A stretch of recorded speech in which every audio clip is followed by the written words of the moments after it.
Joining us from Capitol Hill there, member of the Armed Services and Foreign Relations Committee, Democratic Senator Tim Kaine of Virginia. Senator Kaine, always good to have you with us. Thanks, Willie. Especially on this special day there. You'll be inside the session of Congress as Pope Francis addresses all of you.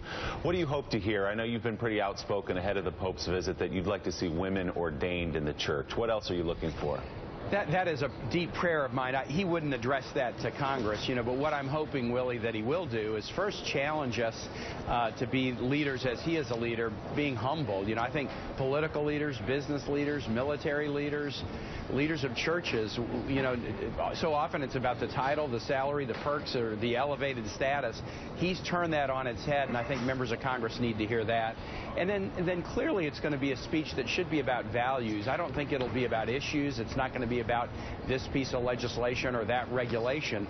But the church's values, the immigrant crisis in Europe, from the book of Exodus forward, there's so much about kindness to the stranger in a strange land, and this is a timeless church message. He chose the name Francis after Francis of Assisi, the Pope who is most known for his love for the beauty of God's creation, and I'm sure he'll talk about our responsibility as stewards of the globe for our kids and our grandkids. But I hope we just go in with open minds and open ears. It'll be like the New Testament parable about the seed falling on the ground. I hope it's falling on fertile soil, not on rocky soil or, soil where there's too many weeds to strangle out the message. Senator, we all saw, it's Catty here, we all saw the picture of the little girl being lifted over the barricades, Sophia Cruz, and how she ran up to the Pope and she gave a letter because her father and her parents are undocumented. He talked about immigration briefly yesterday, about America as a nation of immigrants, and a fluent Spanish speaker. What do you want him to say? Would you hope that he would address the story of somebody like Sophia? Catty, I sure hope he does, because we are a nation of immigrants, and this is such a convergence in kind of America's Hispanic moment. Last week, King Felipe and Queen Letizia were here celebrating the 450th anniversary of the founding of St. Augustine, Florida. Spanish was spoken in this nation before English was, and we've been a Hispanic nation from our very first days.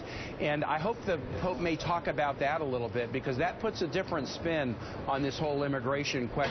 It's often raised, like in this presidential season, as if Hispanic immigration is kind of new and dangerous. No, we've been a Hispanic nation from our very first days, and I hope this Latin American Pope can speak uniquely to that. Senator, you're practically an honorary Jesuit, given your work with the Jesuits in Central America over the years, long time ago, 20, 30 years ago in Honduras and places like that. But today, the Pope addressing the Congress in the United States of America here, he's going to be the only person in that room who is not a candidate, which is sort of unusual. And he will be speaking basically about the social justice doctrine that is Catholicism. How is it possible that many people listening to him, especially there in person in the Congress, will try and realize that the Pope, while he's going to say some things that are going to be perceived as political, that he's basically talking about the tenets of the Catholic faith? Mike, I sure hope that that's the case, because you're right. This is a speech that's about values more than issues. He'll touch upon issues because they're the signs of the times. They're the things that come up every day. But he is a moral leader who will be talking about values and the timeless values of the church, which connect to the values of all the great faiths in the world. And, again, I think if we just go in not trying to grab onto the sentence that we like that justifies our position, and we're very prone to do that, but if we go in instead and just really open our ears to listen, that's another great biblical lesson. They had ears but did not hear. Yeah. We need to have ears but hear, and then kind of reflect upon this. And, he could open up some space for a more, frankly, taking more responsibility on issues like this European Syrian migrant crisis, taking more responsibility, like, for gosh sake, to get a budget that can do right by the least of these in our midst. We're a week away from September 30, and we don't have a budget yet. So, he will be challenging us. I hope he sets high expectations for us. We're in a low expectations game now, where people beat each other up and we have a low approval rating. He can remind us that we live in the greatest nation on earth, and we uniquely have been given a leadership opportunity in this moment, and the world needs us to reach high. I think he can call us to a higher set of expectations that we can live up to. I hope you're right. Senator Richard Haas has a question for you. Hey, Richard. Hey, Senator. To go from the spiritual to the strategic, the other visitor this week is the President of China, Xi Jinping. Indeed. What is your sense of the temperature on the Hill in terms of China? In particular, are people thinking about sanctions over what China's doing in the South China Sea, over what China's done with, say, going after the records at OPM and cybercrime more generally? What's the feeling about U.S.-China relations?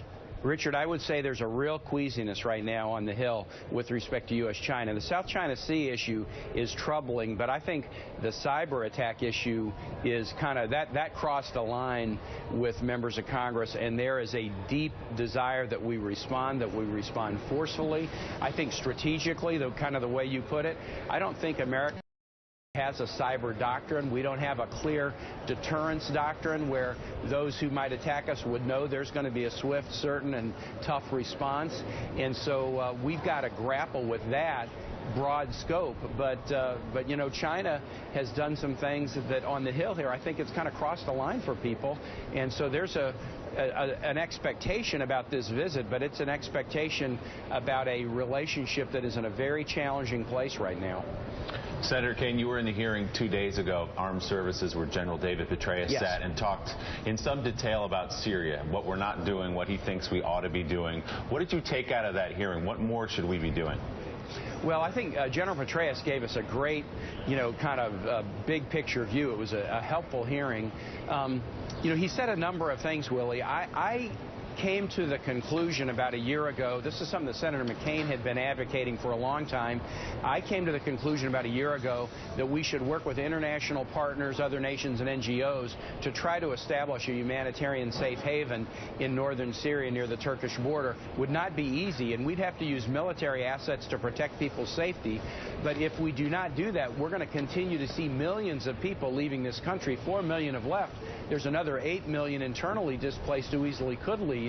And I was with Syrian refugees in Gaziantep, Turkey 2 months ago, and I'm convinced that many will go back as soon as there's real estate that they perceive as safe. General Petraeus talked about that and said that he supported that notion as well.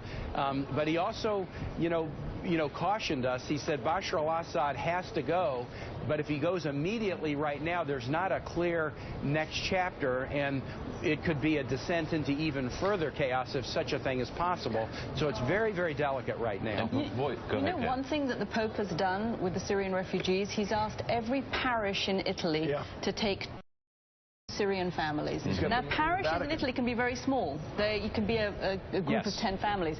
So for every parish to take 2 Syrian families is a real impact, and it's come directly from Pope Francis.